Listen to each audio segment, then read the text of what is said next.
This is the larger of the two SIP compound sliding mitre saws, and this one features a 2000 watt motor, which is more than adequate for any of the cuts you're going to be doing.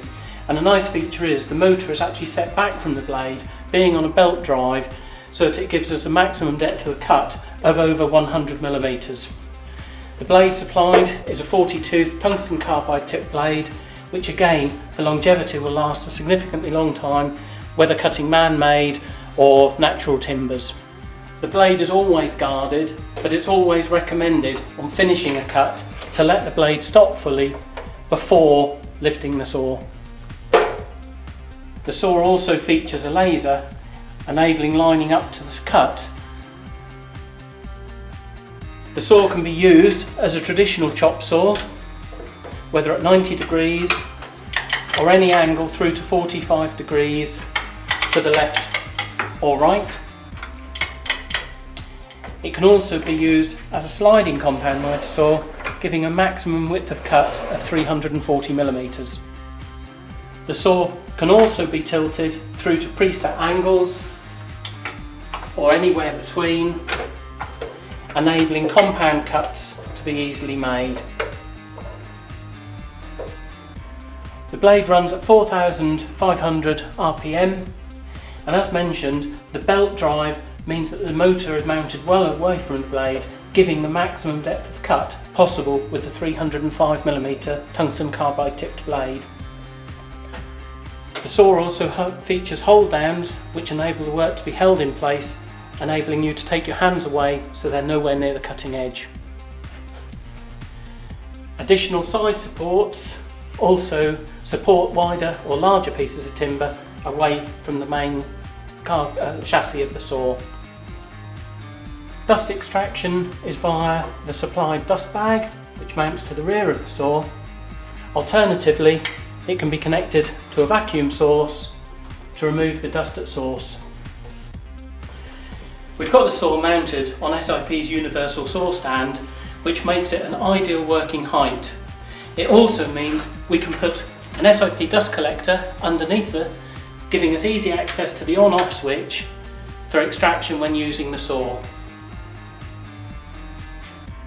The stand also features roller guides that give additional support to the workpiece and can be extended out, giving a very wide area of hold.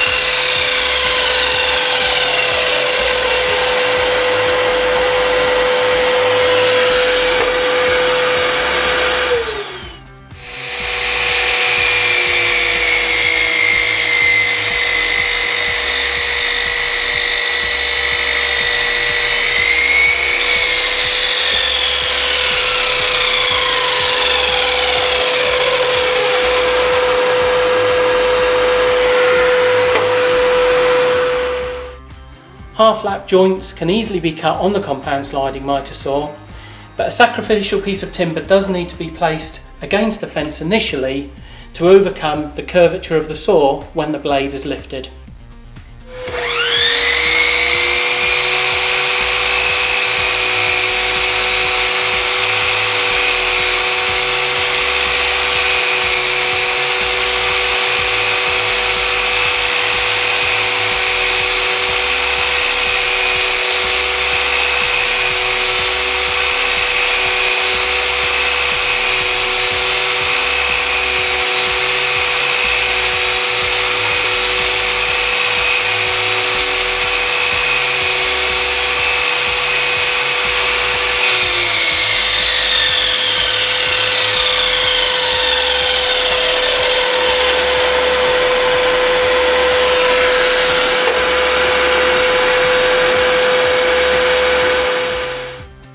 Tenon'S can also be very easily cut using the saw by formation of a very simple jig to act as a stop and a sacrificial fence.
This leaves lovely smooth tenons and perfectly centred in your stock.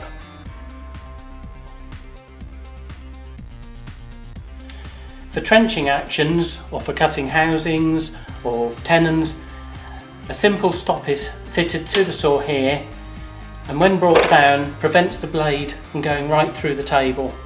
This is fully adjustable to get the width of the housing or half lap to exactly what you want.